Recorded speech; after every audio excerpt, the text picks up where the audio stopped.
Hi everyone, welcome to my YouTube channel. ಇವತ್ತಿನ ಮುದ್ದು ಸೊಸೆ ಧಾರಾವಾಹಿ ಏನಾಗುತ್ತಂತ ನೋಡ್ಕೊಂಬರೋಣ ಬನ್ನಿ. ಸಂಚಿಕೆ ಶುರುವಿನಲ್ಲಿ ಶಿವರಾಮೇಗೌಡರು ಹೇಳ್ತಾರೆ, ಏನೇ ಇದ್ರೂ ವಿನಂತಿ ಬಂದಾಗ ತೀರ್ಮಾನ ಮಾಡೋಣ ಬಿಡು ಅಂತ ಹೇಳ್ತಾರೆ. ಆಗ ಈಶ್ವರಿ ಮನಸೊಳಗೆ ಅನ್ಕೊತಾರೆ, ಏನೇ ಗಜಗೌರಿ, ನನಗೆ ಏಟ್ ಕೊಡಬೇಕಂತ ತೀರ್ಮಾನ ಮಾಡ್ಕೊಂಡಿದ್ದೀಯಾ ಅಲ್ವಾ ಅಂತ ಮನಸೊಳಗೆ ಅನ್ಕೊತಾರೆ ಸಾವಿತ್ರಿ ಬಗ್ಗೆ. ಇದು ಏಟಲ್ಲ ಕಣೆ ಈಶ್ವರಿ, ಎದುರೇಟು, ಅವಕಾಶಕ್ಕೋಸ್ಕರ ಕಾಯ್ತಾ ಇದ್ದೆ, ಸರಿಯೇ ಸಿಕ್ಕಾಕೊಂಡೆ, ಅದಕ್ಕೆ ಕೊಡ್ತಾ ಇದ್ದೀನಿ ಅಂತ ಮನಸೊಳಗೆ ಅನ್ಕೊತಾರೆ ಸಾವಿತ್ರಿ ಸಹ. ಪಟ್ಟು ನಿರ್ಧಾರ ತಗೋಬೇಡಿ, ಈ ಮದುವೆ ನಡೆಯೋದು ಬೇಡ, ನಿಲ್ಸೋದೇ ಒಳ್ಳೇದು ಅಂತ ಎಲ್ಲ ಹೇಳಿದ್ದನ್ನು ನೆನ್ಪು ಮಾಡ್ಕೊಂಡಿರ್ತಾರೆ ಸಾವಿತ್ರಿ ಅವರು. ನಿಮಗೆ ಕಾಲಿಗೆ ಬೇಕಾದ್ರೂ ಬೀಳ್ತೀನಿ, ನನ್ನ ಮಗಳ ಮದುವೆ ನಡೆಯೋಕೆ ಬಿಡಿ ಅಂತ ಕೇಳ್ಕೊಂಡ್ರು ನೀನು ನಡೆಯೋಕೆ ಬಿಟ್ಟಿರ್ಲಿಲ್ಲಲ್ವಾ, ಅದಕ್ಕೆ ಅವಕಾಶಕ್ಕೋಸ್ಕರ ಕಾಯ್ತಾ ಇದ್ದೆ ಅಂತ ಸಾವಿತ್ರಿ ಅನ್ಕೊಂತಾರೆ ಮನಸೊಳಗೆ. ಆಗ ಮದುವೆ ಆಗೋ ಹುಡುಗ ನವೀನ್ ಬಂದ್ಬಿಟ್ಟು, ಇಷ್ಟೆಲ್ಲ ನಡೆದ್ರೂ ನಾನು ಸುಮ್ಮನೆ ಆಗ್ತೀನಿ ಅಂತ ಅನ್ಕೊಂಡಿದ್ದೀರಾ, ಇಷ್ಟೆಲ್ಲ ಆದ್ಮೇಲೆ ನನಗೆ ಮದುವೆ ಬೇಡ. ಆಗ ಈಶ್ವರಿ ಹೇಳ್ತಾರೆ, ನವೀನ ಏನಪ್ಪ ಇಂಥ ಮಾತು ಮಾತಾಡ್ತಾ ಇದೀಯಾ, ಇನ್ನೇನು ಮಾತಾಡ್ಲಿ, ಇವತ್ತು ಆ ಡ್ರೈವರ್ ಜೊತೆ ಹೋಗಿ ವಾಪಸ್ ಬಂದಿದ್ದಾಳೆ, ನಾಳೆ ಬೇರೆಯವ್ನ ಜೊತೆ ಓಡೋದ್ರೆ ನಾನೇನು ಮಾಡಲಿ ಅಂತ ಹೇಳ್ತಾರೆ ನವೀನ್ ಅವರು. ಅದಕ್ಕೆ ನನಗೂ ಇಂಥವಳನಾಗೆ ಮದುವೆ ಆಗೋಕ್ಕೆ ಇಷ್ಟ ಇಲ್ಲ. ಅಪ್ಪ ಅವ್ವ ಇಲ್ಲಿ ನಿಂತ್ಕೊಂಡು ಇನ್ನೇನು ಮಾಡ್ತಾ ಇದ್ದೀರಾ, ಇವ್ರುಗಳ ಸವಾಸನೆ ಬೇಡ, ನಡಿ ಹೋಗೋಣ ಅಂತ ನವೀನ್ ಅವ್ರ ತಂದೆ ತಾಯಿನ ಕರ್ಕೊಂಡು ಹೋಗ್ತಾ ಇರ್ಬೇಕಾದ್ರೆ ಭದ್ರ ಮಾತಾಡಿಸ್ತಾರೆ. ಇವೇ ಗಂಡೆ ಅದ್ಯಾಕೆ ಇಷ್ಟೊಂದು ಆತ್ರ, ನಮ್ಮವ್ರೇನೋ ಸಾಕ್ಷಿ ತರ್ತಾರಂತ, ಅದನ್ನ ನೋಡ್ಬಿಟ್ಟು ಅದು ಯಾವ ಥರ ಬೇಕೋ ಆ ಥರ ಸನ್ಮಾನ ಮಾಡ್ಬಿಟ್ಟು ಕಳ್ಸನ ಬಿಡಿ ಮದುವೆ ಗಂಡೆ ಅಂತ ಹೇಳ್ತಾರೆ ಭದ್ರ. ಆಗ ನವೀನ್ ಅವ್ರು ಹೇಳ್ತಾರೆ, ಮರ್ಯಾದೆಯಿಂದ ಕೈ ತೆಗೆದ್ರೆ ಸರಿ, ಇಲ್ಲ ಅಂದ್ರೆ ಪರಿಣಾಮ ನೆಟ್ಟಗಿರಕ್ಕಿಲ್ಲ, ತಲೆ ಕೈ ಅಂತ ಹೇಳ್ತಾರೆ ನವೀನು. ಅಯ್ಯೋ ನಿನ್ನ ಯಾಂದಾಳಿ ತಂದು ನನ್ನ ಕೈನೇ ಎತ್ತೆಸಿತೀಯ ಅಂತ ಹೇಳ್ಬಿಟ್ಟು ಹೊಟ್ಟೆಗೆ ಹೊಡೆದ್ಬಿಡ್ತಾರೆ ಭದ್ರ. ಆಗ ಅಮ್ಮ ಅಂತ ಹೇಳ್ಬಿಟ್ಟು ನವೀನ್ ಕೆಳಗಡೆ ಬೀಳ್ತಾರೆ. ನವೀನ್ ತಂದೆ ಹೇಳ್ತಾರೆ, ಶಾನೆ ದೊಡ್ಡ ತಪ್ಪು ಮಾಡಿದ್ರಿ, ನನ್ನ ಮಗನ ಮೇಲೆ ಹೆಂಗ್ರಿ ಕೈ ಮಾಡಿದ್ರಿ ನೀವು, ನಿಮ್ಮನ್ನ ನೀವು ಏನ್ ಅನ್ಕೊಂಡಿದೀರಾ ಅಂತ ಕೇಳ್ತಾರೆ. ಹೆಚ್ಚಿಗೆ ಮಾತಾಡಿದ್ರೆ ಬರೀ ಹೊಡೆಯೋದಲ್ಲ, ನಿನ್ ಮಗನ್ನ ಹುಟ್ಲಿಲ್ಲ ಅನ್ಸ್ಬಿಡ್ತೀನಿ, ಮತ್ತೆ ಹೊಡೆದಿಕ್ಕಂತ ಭದ್ರ ಹೋಗ್ತಾರೆ. ಅಲ್ಲಿಗೆ ಕ್ವಾಟ್ಲೆ ಮತ್ತೆ ವಿನಂತಿ ಬರ್ತಾರೆ. ಅಷ್ಟರಲ್ಲಿ ಶಿವರಾಮೇಗೌಡರು ಹೇಳ್ತಾರೆ, ಅದೇನು ಸಾಕ್ಷಿ ತಂದಿದ್ಯೋ ತೋರಿಸು, ನಿನ್ಗೋಸ್ಕರನೇ ಎಷ್ಟೊತ್ತಿನಿಂದ ವೇಟ್ ಮಾಡ್ತಾ ಇದ್ದೀವಿ, ತೋರಿಸು ಸಾಕ್ಷಿನ ಅಂತ ಕೋಪದಲ್ಲಿ ಕೇಳ್ತಾರೆ. ಕ್ವಾಟ್ಲೆ ಹೇಳ್ತಾರೆ, ಮಾವಯ್ಯ ಇವನು ಒಳ್ಳೆಯವನಲ್ಲ ಅನ್ನೋ ವಿಚಾರ ಗೊತ್ತಾಗಿ ಅತ್ತಿಯಮ್ಮಗೆ ಇವನ ಬಗ್ಗೆ ತಿಳ್ಕೊಂಬ ಅಂತ ರಾತ್ರಿನೇ ನನ್ನ ಲಾಡ್ಜಿಗೆ ಕಳಿಸಿತ್ತು, ಅನ್ನಂಗೆಯ ವಿನಂತಿನೂ ಅಲ್ಲಿಗೆ ಬಂದಿದ್ಲು. ಮಾವಯ್ಯ ಇವನು ಎಂಥವನಂದ್ರೆ ಸಿಕ್ಕ ಹುಡುಗಿಯರ ಜೊತೆಗೆಲ್ಲ ಅಲ್ಲೇ ಹೊಡಿತಿದ್ದ, ಲಾಡ್ಜಿಗೆ ಕರ್ಕೊಂಬರ್ತಿದ್ದ, ಅವ್ರ ಜೀವನ ಹಾಳು ಮಾಡ್ಬಿಟ್ಟು ದುಡ್ಡು ಕೊಟ್ಬಿಟ್ಟು ಕಳಿಸ್ತಿದ್ದ ಅಂತ ಕ್ವಾಟ್ಲೆ ಎಲ್ಲ ಎಕ್ಸ್ಪ್ಲೇನ್ ಮಾಡಿ ಶಿವರಾಮೇಗೌಡರ ಮುಂದೆ ಹೇಳ್ತಾರೆ. ಇವ್ರದೆಲ್ಲ ಒಂದು ದೊಡ್ಡ ಗ್ಯಾಂಗ್ ಇತ್ತು ಮಾವಯ್ಯ ಅಂತ ಹೇಳ್ತಾರೆ ಕ್ವಾಟ್ಲೆ. ಆಗ ವಿನಂತಿ ಹೇಳ್ತಾರೆ, ಹೌದು ಮಾವ, ಕ್ವಾಟ್ಲೆ ಹೇಳ್ತಾ ಇರೋದೆಲ್ಲ ಸತ್ಯ, ಈಗಾಗಲೇ ಇವ್ರ ಫ್ರೆಂಡ್ಸ್ನೆಲ್ಲ ಸಾಕ್ಷಿ ಸಮೇತ ಪೊಲೀಸ್ನವರು ಅರೆಸ್ಟ್ ಮಾಡಿದ್ದಾರೆ. ಈಗ ಈ ಮಹಾನ್ ಭಾವನ ಸತ್ಕಾರ ಮಾಡಿ ಕರ್ಕೊಂಡು ಹೋಗೋದಿಕ್ಕೆ ಪೊಲೀಸ್ನವ್ರು ಬರ್ತಾ ಇದಾರೆ ಮಾವ ಅಂತ ಹೇಳ್ತಿದ್ದಾಗೆ ಪೊಲೀಸ್ನವ್ರು ಅಲ್ಲಿಗೆ ಎಂಟ್ರಿ ಕೊಡ್ತಾರೆ. ಪೊಲೀಸ್ನವ್ರು ಅಲ್ಲಿಗೆ ಬಂದಿದ ತಕ್ಷಣನೇ ಹೇಳ್ತಾರೆ, ಸರ್ ಇವನೊಬ್ಬ ದೊಡ್ಡ ಕ್ರಿಮಿನಲ್, ಇವನ ಅನಾಚಾರ ಸಂಬಂಧಪಟ್ಟಂಗೆ ಸಾಕಷ್ಟು ಸಾಕ್ಷಿಗಳು ಸಿಕ್ಕಿವೆ, ಏನಾದ್ರೂ ಪರ್ಮಿಷನ್ ಕೊಟ್ರೆ ಈ ಕೂಡಲೇ ಇವನ್ನ ಅರೆಸ್ಟ್ ಮಾಡ್ತೀವಿ ಸರ್. ಆಗ ಶಿವರಾಮೇಗೌಡರು ಹೇಳ್ತಾರೆ, ನಿಮ್ ಡ್ಯೂಟಿ ನೀವು ಮಾಡಿ ಇನ್ಸ್ಪೆಕ್ಟರ್, ಇವನಿಗೆ ಸರಿಯಾಗಿ ಎಡೆಮುರೆ ಕಟ್ಟಿ ನೊಂದಿರೋ ಹೆಣ್ಮಕ್ಳಿಗೆ ನ್ಯಾಯ ಕೊಡಿಸಿ. ಆಗ ಸಾವಿತ್ರಿ ಹೇಳ್ತಾರೆ, ನೋಡಿದ್ರ ಅತ್ತಿಗೆ, ನೀವು ನೋಡಿದ್ರಲ್ಲ ಬಂಗಾರದಂತ ಅಳಿಯನ ರಾಸ್ಲೀಲನ ನೋಡಿದ್ರಾ ಅಂತ ಈಶ್ವರಿನ್ ಕೇಳ್ತಾರೆ ಸಾವಿತ್ರಿ. ಆಗ ಈಶ್ವರಿ ಮನ್ಸೊಳಗೆ ಅನ್ಕೊಂತಾರೆ, ಇದೇನಿದು ಹಿಂಗಾಗೋಯ್ತಲ್ಲ, ಏನಾದ್ರೂ ಇವಾಗ ಮಾತಾಡದೆ ಹೋದ್ರೆ ಸರಿಯಾಗಿ ಸಿಗಾಕೊಂಡ್ಬಿಡ್ತೀನಿ ಅಂತ ಮನ್ಸೊಳಗೆ ಅನ್ಕೊಂತಾರೆ ಈಶ್ವರಿ. ಪಾಪಿ ನಮ್ ಕಣ್ಮಣಿ ಫೋಟೋ ನೋಡಿ ಮದ್ವೆ ಆದ್ರೆ ಇವಳನ್ನೇ ಮದ್ವೆ ಆಗ್ತೀನಿ ಅಂತ ನನ್ನ ಹತ್ರ ಬಂದು ಗೋಗರ್ದಲ್ಲೋ, ಅವಳನ್ನ ಅಷ್ಟು ಇಷ್ಟಪಟ್ಟಿದ್ದೀನಿ ಅಂತ ಹೇಳ್ದಲ್ಲೋ, ಮಾತನ್ನ ನಂಬಿ ನೀನ್ ತುಂಬಾ ಒಳ್ಳೆಯವನಂತ ಅನ್ಕೊಂಡು ಮನೆಯವ್ರನ್ನೆಲ್ಲ ಈ ಮದ್ವೆಗೆ ಒಪ್ಸಿದೆ, ನೋಡಿದ್ರೆ ಎಲ್ರನ್ನ ಎದುರಾಕೊಂಡು ನಿನ್ ಕೈಲಿ ತಾಳಿ ಕಟ್ಟಿಸ್ಬೇಕು ಅಂತ ಅನ್ಕೊಂಡೆ, ಅಂತ ಮೋಸ ಮಾಡ್ಬಿಟ್ಟಲ್ಲೋ ಅಂತ ಕೇಳ್ತಾರೆ ಈಶ್ವರಿ ನವೀನ್ ಅವ್ರಿಗೆ. ದೇವ್ರು ನಮ್ ಕಣ್ಮಣಿ ಪರವಾಗಿದ್ದ ಅಂತ ಅನ್ಸುತ್ತೆ, ಅದಕ್ಕೆ ತಾಳಿ ಕಟ್ಟಕ್ಕಿಂತ ಮುಂಚೆ ನಿನ್ನ ಬಂಡವಾಳ ಬಯಲಾಯ್ತು, ನಂಬುದವರಿಗೆ ಮೋಸ ಮಾಡ್ತೀಯಲ್ಲೋ, ನೀನ್ ಚೆನ್ನಾಗಿರ್ತೀಯ ಅಂತ ಕೇಳ್ತಾರೆ ಈಶ್ವರಿ.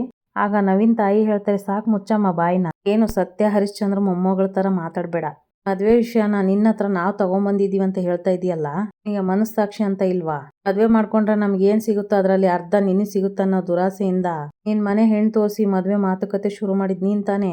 ಈಶ್ವರಿ ಹೇಳ್ತಾರೆ, ಯಾಕಮ್ಮ ಹಿಂಗ್ ಮಾತಾಡ್ತಾ ಇದೀಯಾ ಬಾವ, ಇವ್ರ ಬಂಡವಾಳ ಬಯಲಾಯ್ತು ನೋಡಿ, ಅದಕ್ಕೆ ಹಿಂಗೆಲ್ಲ ಮಾತಾಡ್ತಾ ಇದಾರೆ, ಏನ್ ಮಾತಾಡ್ತಾ ಇದೀನಿ ಅನ್ನೋ ಪರಿಜ್ಞಾನ ಐತೇನಮ್ಮ ನಿಮಗೆ, ಇಂಥವ ಸುಳ್ಳು ಹೇಳೋ ಕರ್ಮ ನಮ್ಗೇನ್ ಬಂದಿಲ್ಲ, ನೀನು ನಮ್ಮ ಹತ್ರ ಮಾತಾಡಿರೋ ಫೋನ್ ರೆಕಾರ್ಡ್ ಎಲ್ಲ ನಮ್ಮ ಹತ್ರ ಇದೆ, ಅಷ್ಟೆಲ್ಲ ಯಾಕೆ, ಮದ್ವೆ ಹಿಂದಿನ ದಿನ 25 ಲಕ್ಷ ಹಾಕ್ಸ್ಕೊಂಡಿರೋದು ಸ್ಟೇಟ್ಮೆಂಟ್ ಕೂಡ ನನ್ನ ಹತ್ರ ಇದೆ ಅಂತ ಹೇಳಿದ ತಕ್ಷಣ ಮನೆಯವರೆಲ್ಲ ಗಾಬರಿ ಆಗ್ಬಿಡ್ತಾರೆ.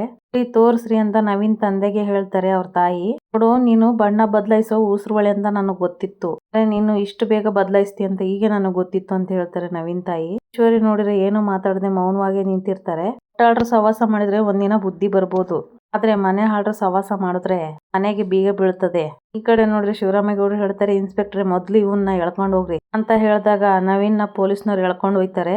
ಈ ಕಡೆ ನೋಡಿದ್ರೆ ಗೋವಿಂದ ಅವರು ಕೋಪ ಮಾಡ್ಕೊಂಡು ಈಶ್ವರಿನೇ ಗುರಾಯಿಸ್ಕೊಂಡು ನೋಡ್ತಾ ಇರ್ತಾರೆ. ನಿನ್ ಜನ್ಮಕ್ ಬೆಂಕಿ ಹಾಕ, ನಿನ್ ಮುಖ ನೋಡ್ತಾ ಇದ್ರೆ ಇಲ್ಲೇ ತುಳಿದು ಸಾಯಿಸ್ಬಿಡೋಣ ಅಂತ ಅನಿಸ್ತಾ ಇದೆ ನಿನ್ನ ಅಂತ ಹೊಡೆಯೋದಕ್ಕೆ ಅಂತ ಗೋವಿಂದ ಹೋದಾಗ ಮೋಹನ್ ಅವರು, ಗೋವಿಂದ ಇದು ಮದ್ವೆ ಮನೆ ಬಂದವ್ರು ಏನ್ ಅನ್ಕನಲ್ಲ, ಇದೆಲ್ಲ ಬೇಡ ಅಂತ ಹೇಳ್ತಾರೆ. ಯಾರು ಏನೇ ಮಾಡಿದ್ರುವೆ ನಾವು ನಂಬಿದ್ದೇವ್ರು ನಮ್ಮನ್ನ ಕೈ ಬಿಡಲ್ಲ ಅನ್ನೋದಕ್ಕೆ ಇದೇ ಸಾಕ್ಷಿ ಅಂತ ಹೇಳ್ತಾರೆ ಮೋಹನ. ಆಗ್ಬೇಕಾಗಿರೋ ಅನಾಹುತದಿಂದ ನನ್ನ ಮಗಳನ್ನ ಕಾಪಾಡಿದಾನೆ. ಬೇರೆ ಎಲ್ಲ ವಿಷಯನೂ ಮನೆಗೆ ಹೋದ್ಮೇಲೆ ಮಾತಾಡೋಣ. ಕಣ ಶಿವರಾಮ, ಕಣ್ಮಣಿ ಜೀವನ ಬಗ್ಗೆ ನಿಧಾನವಾಗಿ ಕೂತ್ ತೀರ್ಮಾನ ಮಾಡೋಣ ನಡೀರಿ ಅಂತ ಹೇಳ್ತಾರೆ ಅಮ್ಮಮ್ಮ. ಪರಿಸ್ಥಿತಿಲಿ ಏನ್ ಮಾಡ್ಬೇಕು, ಯಾರನ್ನ ನಂಬಬೇಕು, ಯಾರನ್ನ ನಂಬಾರ್ದು ಒಂದು ತಿಳಿತಾ ಇಲ್ಲವ ನನಗೆ ಅಂತ ಹೇಳ್ತಾರೆ ಶಿವರಾಮೇಗೌಡರು. ಅಣ್ಣ, ಮದ್ವೆ ಮಂಟಪಕ್ಕೆ ಬಂದು ಮದ್ವೆ ನಿಂತೋದ್ರೆ ಜನ ತಲೆಗೆ ಒಂದೊಂದ್ ಮಾತಾಡ್ತಾರೆ ಅಂತ ಸಾವಿತ್ರಿ ಹೇಳ್ತಾರೆ. ಹೂನವ, ಹೊಡೆಯೋರ್ ಕೈ ಹಿಡಿಬೋದು, ಆದ್ರೆ ಮಾತಾಡೋರ್ ಬಾಯಿನ ತಡೆಯಕ್ಕಾಯ್ತದೆ. ಹೇಳ್ ಸಾವಿತ್ರಿ ಅಂತ ಹೇಳ್ತಾರೆ ಶಿವರಾಮೇಗೌಡರು. ಏನಣ್ಣ ಹಿಂಗ್ ಹೇಳ್ತಾ ಇದೀಯಾ? ಈಗ ನನ್ ಮಾತ್ ಕೇಳಿದ್ರೆ ಆಡ್ಕೊಳ್ಳೋರ್ ಬಾಯಿನ ಮುಚ್ಚಿಸ್ಬೋದು. ಈಗ ನಾನು ಏನ್ ಮಾಡ್ಬೇಕಂತ ಹೇಳ್ತಾ ಇದ್ದಿ ಅಂತ ಹೇಳ್ತಾರೆ ಶಿವರಾಮೇಗೌಡರು. ಅಣ್ಣ, ಈಶ್ವರಿ ಅತ್ತಿಗೆ ನೋಡಿರೋ ಹುಡುಗ ಸರಿ ಇಲ್ಲ ಅಂತ ನನ್ನ ಮಗಳು ಕಷ್ಟಪಟ್ಟು ಕಂಡಿಡ್ದು ಕಣ್ಮಣಿ ಜೀವನನ ಕಾಪಾಡಿದಾಳೆ. ಅದಕ್ಕೆ ನನ್ ಗಂಡನ ಮನೆ ಸಂಬಂಧದ ಕಡೆನೆ ದ್ಯಾವ್ರಂತ ಹುಡುಗನ್ ನೋಡಿದೀನಿ. ಅವ್ರಿಗೂನುವೆ ನಮ್ ಕಣ್ಮಣಿ ತುಂಬಾ ಇಷ್ಟ ಆಗಿದ್ದಾಳೆ. ಅವರು ಈ ಮದ್ವೆಗ್ ಬಂದಿದ್ದಾರೆ. ಅಯ್ಯೋ, ಏನ್ ಎಲ್ರು ಹಿಂಗ್ ನೋಡ್ತಾ ಇದ್ದೀರಾ? ಇವೆಲ್ಲ ಹೂ ಅಂದ್ರೆ ಈಗಲೇ ಈ ಮಂಟಪದಲ್ಲಿ ಮದ್ವೆ ಮಾಡಿಸ್ಬಿಡ್ಬೋದು ಅಂತ ಹೇಳ್ತಾರೆ ಸಾವಿತ್ರಿ. ಅಷ್ಟರಲ್ಲಿ ಮಾವಯ್ಯ ಬನ್ನಿ ಇಲ್ಲಿ ಅಂತ ಕರೀತಾರೆ ಸಾವಿತ್ರಿ. ಮನ್ಸಲ್ಲಿರೋದೆಲ್ಲ ಹೇಳ್ಬಿಡಿ ಅಂತ ಹೇಳ್ತಾರೆ ಸಾವಿತ್ರಿ ಅವರಿಗೆ. ಆಗ ಆ ಬೀಗರು ಬಂದ್ಬಿಟ್ಟು ಹೇಳ್ತಾರೆ, ನಡೆದ ಘಟನೆಗೆ ನಾವು ಸಾಕ್ಷಿಯಾಗಿದ್ದೀವಿ. ಇವತ್ತು ಆಗಿರೋರ ಬಗ್ಗೆ ನಮ್ಗೆ ಯಾವುದೇ ಬ್ಯಾಸರ ಇಲ್ಲ. ಮಗಳ ಬಗ್ಗೆ ನಮ್ಗೆ ಯಾವುದೇ ತಪ್ಪು ಭಾವನೆ ಕೂಡ ಇಲ್ಲ.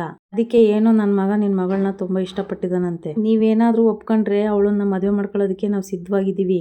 ಸಾವಿತ್ರಿ ಹೇಳ್ತಾರೆ, ಏನಣ್ಣ ನೀನು ಅನುಮಾನ ಪಡ್ಬೇಡ, ಇವ್ರೇನ್ ಹಿಂಗ್ ಹೇಳ್ತಿದಾರೆ ಅಂತ. ಅಣ್ಣ, ಇವನು ಈಶ್ವರಿ ಅತ್ತಿಗೆ ನೋಡಿದಾರಲ್ಲ ಆ ತರ ಕೆಟ್ಟ ಹುಡುಗ ಅಲ್ಲ, ನಾನೇ ಒಳ್ಳೆಯವನು, ಗುಣವಂತ ಕಣಣ್ಣ, ಗುಣವಂತ ಅಂತ ಹೇಳ್ತಾರೆ ಸಾವಿತ್ರಿ. ಇವನಿಗೆ ನಮ್ ಕಣ್ಮಣಿನ ಕೊಟ್ಬಿಟ್ಟು ಮದ್ವೆ ಮಾಡಿದ್ರೆ ಅವಳು ಬಾಳು ಸಂದಾಗಿರ್ತದ ಕಣಣ್ಣ. ಭದ್ರಾಜ್ಜಿ ಹೇಳ್ತಾರೆ, ಅಲ್ಲ ನಿಮ್ ಮಾತು ಕೇಳಿ ನಮ್ಗೆ ತುಂಬಾ ಸಂತೋಷ ಆಗ್ತೈತೆ. ಆದ್ರೆ ಕಣ್ಮಣಿನ ನೀವು ಮದ್ವೆ ಆಗ್ತೀನಂತ ಹೇಳೋದಕ್ಕೆ ಕಾರಣ ಆದ್ರೆ ಏನು ಅಂತ ಕೇಳ್ತಾರೆ. ವಯಸ್ಸಲ್ಲಿ ಯಾರು ಮಾಡದೇ ಇರೋ ತಪ್ಪನ್ನ ನಿಮ್ಮ ಮೊಮ್ಮಗಳೇನ್ ಮಾಡಿಲ್ವಲ್ಲ, ಅದ್ಯಾವ ದೊಡ್ಡ ವಿಷಯ ಬಿಡಿ ಅಂತ ಹೇಳ್ತಾರೆ ಸಾವಿತ್ರಿ ಕಡೆ ಬೀಗರು. ಭದ್ರಾಜ್ಜಿ ಹೇಳ್ತಾರೆ, ತಮ್ದು ಶಾನೆ ದೊಡ್ಡ ಮನ್ಸು. ಹಿಂಗೆ ನಮ್ಮ ಹುಡುಗಿಗೆ ಯಾವ ಆಸ್ತಿನೂ ಕೊಡಕ್ಕಿಲ್ಲ ಅಂತ ಹಕ್ಕು ಕುಲಾಯಿ ಪತ್ರಕ್ಕೆ ಸಹಿ ಹಾಕಿಸ್ಕೊಂಡು ಮೇಲೆ 1 ಗ್ರಾಮ್ ಚಿನ್ನನೂ ಹಾಕ್ದೆ ಹುಟ್ಟಿರೋ ಬಟ್ಟೆಲಿ ಹಂಗೆ ಮದ್ವೆ ಮಾಡಿ ಕಳಿಸ್ಬಿಡ್ತೀವಿ. ಮದ್ವೆ ಮಾಡ್ಕೊಂಡು ಹೋಗುವಷ್ಟು ದೊಡ್ಡ ಮನ್ಸು ನಿಮ್ಗಿದ್ದದೆ. ಸಾವಿತ್ರಿ ಹೇಳ್ತಾರೆ, ಯಾಕೆ ಮಾವ ಹಂಗೆ ಯೋಚನೆ ಮಾಡ್ತಾ ಇದ್ದೀರಾ? ನೀವೇನೋ ಆಸ್ತಿಗೋಸ್ಕರ ಮದ್ವೆ ಮಾಡ್ಕೊಳಕ್ ಬಂದಿಲ್ಲ ಅಂತ ಧೈರ್ಯವಾಗಿ ಹೇಳಿ ಮಾವ, ಪರವಾಗಿಲ್ಲ. ಅದನ್ನ ಅವ್ರು ಹೇಳ್ಬೇಕು, ನೀನ್ ಯಾಕೆ ತ್ಯಾಪೆ ಹಾಕಕ್ಕೆ ನೋಡ್ತಾ ಇದೀಯಾ ಅಂತ ಹೇಳ್ತಾರೆ ಭದ್ರಾಜ್ಜಿ. ನೀನ್ ಹೇಳಪ್ಪ ಅಂತ ಭದ್ರಾಜ್ಜಿ ಕೇಳಿದಾಗ ಬೀಗರು ಹೇಳ್ತಾರೆ, ಇದೇನಮ್ಮ ಹಿಂಗ್ ಕೇಳ್ತಾ ಇದ್ದೀರಾ? ಹೆಣ್ಮಕ್ಳ ಹೆಸರಲ್ವಾ ಆಸ್ತಿ ಪಾಲಿದೆ ಅಂತ ಕಾನೂನು ಹೇಳ್ತಾ ಇದೆ ಅಲ್ವಾ? ಅಂದ್ರೆ ನಮ್ಮ ಹುಡುಗಿನ ನೀವು ಮದ್ವೆ ಮಾಡ್ಕೊಂತೀನಂತ ಹೇಳಿದ್ದು ನಮ್ಮ ಆಸ್ತಿಗೋಸ್ಕರನ ಅಂತ ಕೇಳ್ತಾರೆ ಭದ್ರಾಜ್ಜಿ. ಹಂಗೇನೂ ಇಲ್ಲ ಅಂತ ಸಾವಿತ್ರಿ ಮತ್ತೆ ಸಾವಿತ್ರಿ ಮಾವ ಒಂದೇ ಮಾತಲ್ಲಿ ಹೇಳ್ಬಿಡ್ತಾರೆ. ಭದ್ರಾಜ್ಜಿ ಕೋಪದಲ್ಲಿ ಹೇಳ್ತಾರೆ, ಸಾಕ್ ನಿಲ್ಸಿ ನಿಮ್ ನಾಟಕನ, ಇದ್ರ ಬಗ್ಗೆ ಅರ್ಥ ಆಗ್ಲಿಲ್ದಷ್ಟು ದಡ್ರಲ್ಲ ನಾವು ಅಂತ ಹೇಳ್ತಾರೆ ಭದ್ರಾಜ್ಜಿ. ಶಿವರಾಮ, ಹಿಂಗೆ ನಿನ್ ಮಗಳನ್ನ ಮದುವೆ ಮಾಡ್ಕೊಳಕ್ಕೆ ಮುಂದ್ ಬರೋರು ಯಾರುವೆ ಮನಪೂರ್ವಕವಾಗಿ ಬರಲ್ಲ. ನಮ್ ಕಣ್ಮಣಿ ಪ್ರೀತಿ ಮಾಡಿದ್ದಾನೆ ನೆಪ ಮಾಡ್ಕೊಂಡು ಸುಲ್ಗೆ ಮಾಡಕ್ ಬರ್ತಾರೆ. ಆಸ್ತಿ ಸಿಗ್ತದೆ ಅಂತ ದುರಾಸೆಯಿಂದ ಬರೋರು ಇಂಥವ್ರು ಮುಂದೆ ಅವಳನ್ನ ಪ್ರೀತಿಯಿಂದ ನೋಡ್ಕೊಂತಾರೆ ಅಂತ ಗ್ಯಾರಂಟಿ ಏನು ಅಂತ ಕೇಳ್ತಾರೆ. ಯೋಚನೆ ಮಾಡ್ಲ ಮಗ ಅಂತ ಹೇಳ್ತಾರೆ ಭದ್ರಾಜ್ಜಿ. ಭದ್ರ ಹೇಳ್ತಾರೆ, ಅಪ್ಪಯ್ಯ, ನಾನು ಹುಡ್ದಾಗಿಂದ ರಾಕಿನ ನೋಡಿದೀನಿ. ಅವನು ಬಡವನೇ ಆಗಿರ್ಬೋದು, ಕೆಟ್ಟವನಂತೂ ಅಲ್ಲ. ಈಗ ನಮ್ ಕಣ್ಮಣಿಗೆ ಬೇಕಾಗಿರೋದು ಹಣ ಆಸ್ತಿ ಸಂಬಂಧ ಅಲ್ಲ ಅಪ್ಪಯ್ಯ. ಅವಳನ್ನ ಕಣ್ಣಲ್ಲಿ ಕಣ್ಣಿಟ್ಟು ಕಾಪಾಡುವಂತಹ ಗುಣ ಇರೋ ಹುಡುಗ ಬೇಕು ಅಪ್ಪಯ್ಯ. ಯಾಕೆ ನನ್ನ ತಂಗಿನ ಚಂದ ನೋಡ್ಕೊಂತ ಅನ್ನೋ ಭರವಸೆ ನನಗದೇ ಅಪ್ಪಯ್ಯ. ಸಾವಿತ್ರಿ ಹೇಳ್ತಾರೆ, ಅಲ್ಲ ಕಣಪ್ಪ ಭದ್ರ, ಅವನಿಗೆ ಏನ್ ಯೋಗ್ಯತೆ ಐತಂತ ಅವನಿಗೆ ಕೊಟ್ಟು ನಮ್ ಕಣ್ಮಣಿನ ಮದ್ವೆ ಮಾಡಕ್ ಹೋಯ್ತಾ ಇದೀಯಾ? ಆಗ ಅಲ್ಲಿ ಬಂದಿರೋ ವ್ಯಕ್ತಿ ಹೇಳ್ತಾರೆ, ಪ್ರೀತಿ ಮಾಡಿರೋ ಹುಡುಗಿನ ಕೊನೆ ತನಕ ಚೆನ್ನಾಗಿ ನೋಡ್ಕೋಬೇಕು ಅನ್ನೋ ಯೋಗ್ಯತೆ ಇದೆ, ಅವಳಿಗೋಸ್ಕರ ಪ್ರಾಣ ಕೊಡೋ ಮನ್ಸು ಇದೆ. ಯಾವ್ದು ಹೊಟ್ಟೆ ತುಂಬ್ಸಕ್ಕಿಲ್ಲ ಇವ್ರೆ ಅಂತ ಹೇಳ್ತಾರೆ ಸಾವಿತ್ರಿ. ಅಲ್ಲಿ ಬಂದಿರೋ ವ್ಯಕ್ತಿ ಹೇಳ್ತಾರೆ, ಓಹೋ, ಅವ್ನ್ ಬಡವ ಅನ್ನೋ ತಾನೇ ನಿಮ್ ಪ್ರಾಬ್ಲಮ್ಮು. ಯೋಚನೆ ಮಾಡ್ಬೇಡಿ, ನನ್ನ ಆಸ್ತಿನೆಲ್ಲ ರಾಕೇಶನಿಗೆ ಬರೀತೀನಿ, ಆಗ ನಿಮ್ ಯೋಗ್ಯತೆಗೆ ತಕ್ಕನಾದ ವರ ಆಗ್ತಾನೆ. ಶಿವರಾಮೇಗೌಡರು ಹೇಳ್ತಾರೆ, ಆಸ್ತಿ ಅಂತಸ್ತಿನ ವಿಚಾರ ಬೇಡ ಬಾವ, ಮಗಳನ್ನ ಕೈ ಹಿಡಿಯೋನು ಗುಣವಂತ ಆಗಿರ್ಬೇಕಷ್ಟೇಯ. ವಿಚಾರದಲ್ಲಿ ರಾಕೇಶ್ ಕೂಡ ಒಂದ್ ತೂಕ ಜಾಸ್ತಿನೇ ಇದಾನಲ್ಲ, ಧಾರಾಳವಾಗಿ ಅವನಿಗೆ ಅವಳನ್ನ ನಾವು ಕೊಟ್ಟು ಮದುವೆ ಮಾಡ್ಕೊಡಿ. ಅವನನ್ನ ಸಾಕಿದೀವಿ ಅನ್ನೋ ಅಧಿಕಾರದಲ್ಲಿ ನಾವು ಕೇಳ್ತಾ ಇಲ್ಲ. ರಾಕಿ ಜೊತೆ ಮದ್ವೆ ಆದ್ರೆ ನಮ್ ಕಣ್ಮಣಿ ತುಂಬಾ ಚೆನ್ನಾಗಿರ್ತಾರೆ ಅಂತ ಹೇಳ್ತಾರೆ ಆ ವ್ಯಕ್ತಿ. ಆಗ ಭದ್ರ, ಅಪ್ಪಯ್ಯ ದಯವಿಟ್ಟು ಅಂತ ಹೇಳಿ ಕೈ ಮುಕ್ಕೊಂಡು ಕೇಳ್ಕೊತಾರೆ. ಆಯ್ತು ಅಂತ ಹೇಳಿ ಶಿವರಾಮೇಗೌಡರು ಕ್ವಾಟ್ಲೆಗೆ ಹೇಳ್ತಾರೆ, ಹೋಗಿ ರಾಕೇಶನ್ನ ಕರ್ಕೊಂಬಾ ಅಂತ. ಆಗ ಕಣ್ಮಣಿಗೆ ತುಂಬಾ ಖುಷಿ ಆಗ್ಬಿಡುತ್ತೆ. ಸರಿ ಮಾವಯ್ಯ ಅಂತ ಕ್ವಾಟ್ಲೆ ಹೇಳಿದಾಗ, ಅಣ್ಣ ನಾನೇ ಹೋಗಿ ರಾಕಿನ ಕರ್ಕೊಂಬರ್ತೀನಿ ಅಂತ ಗೋವಿಂದ ಸಹ ಅಲ್ಲಿಂದ ಹೊರಡ್ತಾರೆ. ಈ ಕಡೆ ನೋಡಿದ್ರೆ ರಾಕೇಶ್ನ ಹುಡುಕೊಂಡು ಗೋವಿಂದ ಹಾಗೆ ಕ್ವಾಟ್ಲೆ ಅವ್ರು ಬರ್ತಾ ಇರ್ತಾರೆ. ಇನ್ನೊಂದ್ ಕಡೆ ನೋಡ್ರೆ ರಾಕೇಶ್ ಅಳ್ತಾ ನಿಂತಿರ್ತಾರೆ. ಹಾಗೆ ಹುಡುಕ್ತಾ ರಾಕೇಶನ್ನ ನೋಡ್ಬಿಟ್ಟು ಅಲ್ಲಿದನ್ ಬಾ ಅಂತ ಹೇಳಿ ಅವನ ಹತ್ರ ಬಂದಾಗ ರಾಕಿ ಅಂತ ಕ್ವಾಟ್ಲೆ ಕರೀತಾರೆ. ಅಷ್ಟರಲ್ಲಿ ಎದ್ಕೊಂಡ್ಬಿಡ್ತಾರೆ ರಾಕೇಶ್ ಅವರು. ಆಗ ಗೋವಿಂದ ಹೇಳ್ತಾರೆ, ರಾಕಿ ಎದ್ಕೋಬೇಡಪ್ಪ, ಆರಾಮಾಗಿರು, ಏನೋ ನಾನು ದುಡುಕ್ ತಪ್ಪು ಮಾಡ್ಬಿಟ್ಟೆ, ದಯವಿಟ್ಟು ನನ್ನನ್ನ ಕ್ಷಮಿಸ್ಬಿಡಪ್ಪ ಅಂತ ಹೇಳ್ತಾರೆ. ನೋಡು, ನಾವಿವಾಗ ನಿನಗೆ ಹೊಡೆಯಕ್ ಬಂದಿಲ್ಲ, ನನ್ನ ಕರ್ಕೊಂಡು ಹೋಗಕ್ ಬಂದಿದ್ದೀವಿ.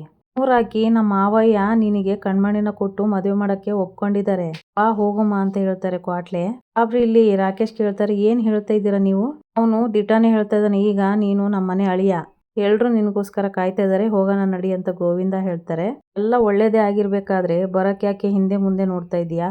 ನೋಡು, ಕಣ್ಮಣಿ ನಿನ್ಗೋಸ್ಕರನೇ ಜೀವ ಹಿಡ್ಕೊಂಡು ಕಾಯ್ತಾ ಇದ್ದಾಳೆ. ಅದು ಅಲ್ದಯ್ಯ, ಮನೆಯವ್ರ ಮುಂದೆ ನಿಮ್ಮಿಬ್ಬರನ್ನ ಮದ್ವೆ ಮಾಡಿಸ್ತೀನಿ ಅಂತ ಮಾತು ಕೊಟ್ಟಿರೋದು ನಮ್ಮ ಅತ್ತಿಗೆಮ್ಮ. ಅದಕ್ಕೆ ನಮ್ ದೊಡ್ಡ ಮಾವನು ಒಪ್ಕೊಂಡಿದ್ದಾರೆ. ಇಬ್ರು ಮಾತು ಕೊಟ್ಮೇಲೆ ಅದೇನಾರಾಗ್ಲಿ ನಡೆದೇ ನಡೆಯುತ್ತೆ, ಬಾ ಹೋಗಮ್ಮ ಅಂತ ರಾಕೇಶನ್ನ ಕರೀತಾರೆ ಕ್ವಾಟ್ಲೆ. ರಾಕೇಶನ್ನ ಕರ್ಕೊಂಡು ಮದುವೆ ಮಂಟಪಕ್ಕೆ ಬರ್ತಾರೆ. ಶಿವರಾಮೇಗೌಡರು ಹೇಳ್ತಾರೆ, ಕ್ವಾಟ್ಲೆ ಗೋವಿಂದ ಅವನನ್ನ ಕರ್ಕೊಂಡೋಗಿ ತಯಾರು ಮಾಡ್ಕೊಂಡು ಕರ್ಕೊಂಬನ್ನಿ ಅಂತ ಹೇಳಿದಾಗ ರಾಕೇಶ್ ಕೈ ಮುಗಿದು ಬೇಡ್ಕೋತಾರೆ. ಈ ಕಡೆ ಕಣ್ಮಣಿಗೆ ತುಂಬ ಖುಷಿಯಾಗ್ಬಿಟ್ಟು ಬಂದು ವಿದ್ಯಾನ ಹಾಗ್ ಮಾಡ್ಕೋತಾರೆ. ಇಲ್ಲಿಗೆ ಈ ಸಂಚಿಕೆ ಮುಗಿಯುತ್ತೆ. ಯಾರೆಲ್ಲ ನನ್ನ ಚಾನಲ್ ನೋಡ್ತಿದ್ರು ದಯವಿಟ್ಟು ಸಬ್ಸ್ಕ್ರೈಬ್ ಮಾಡ್ಕೊಳ್ಳಿ, ಹಾಗೆ ಒಂದು ಲೈಕು ಶೇರ್ ಮಾಡಿ. ವಿಡಿಯೋ ನೋಡಿದ್ದಕ್ಕಾಗಿ ಧನ್ಯವಾದಗಳು.